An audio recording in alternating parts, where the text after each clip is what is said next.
At nayari ang langit at ang lupa, at ang lahat na natatanaw sa mga iyon.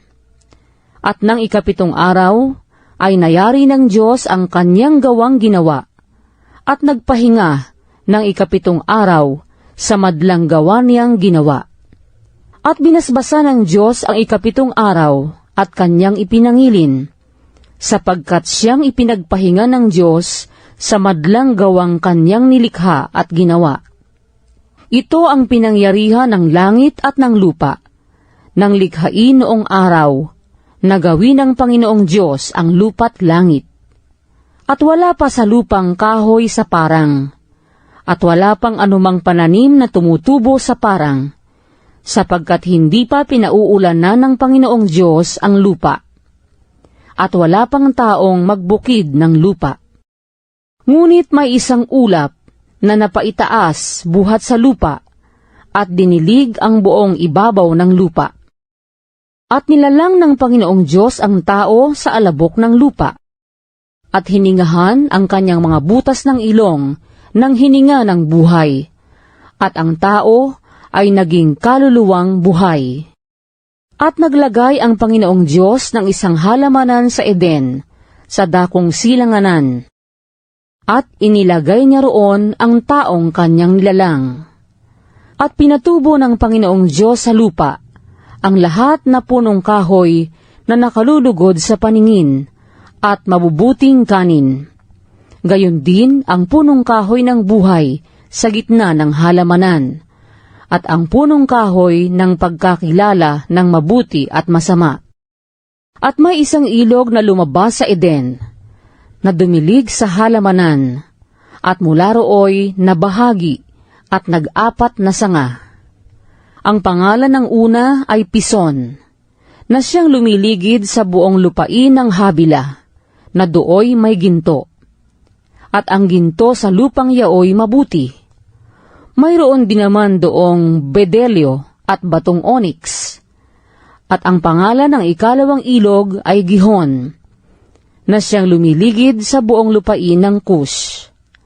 At ang pangalan ng ikatlong ilog ay Hidesel, na siyang umaago sa tapat ng Assyria.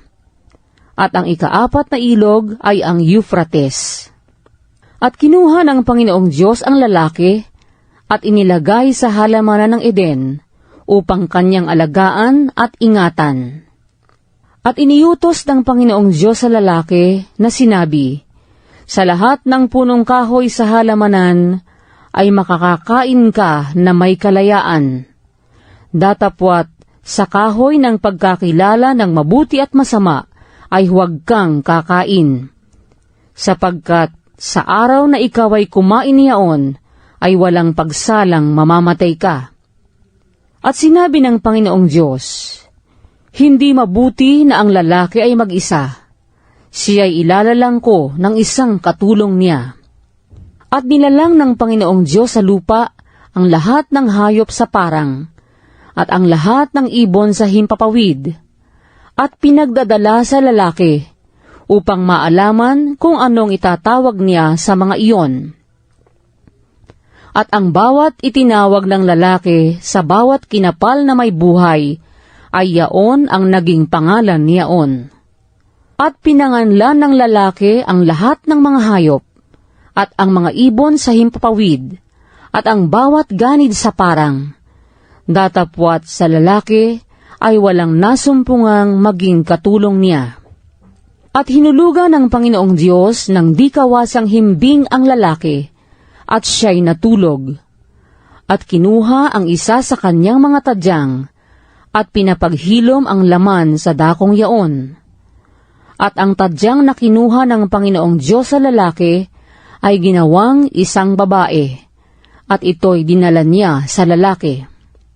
At sinabi ng lalaki, ito nga'y buto ng aking mga buto, at laman ng aking laman. Siya'y tatawaging babae, sapagkat sa lalaki siya kinuha. Kaya't iiwan ng lalaki ang kanyang ama at ang kanyang ina, at makikipisan sa kanyang asawa, at sila'y magiging isang laman. At sila'y kapwa hubad, ang lalaki at ang kanyang asawa, at sila'y hindi nagkakahiyaan.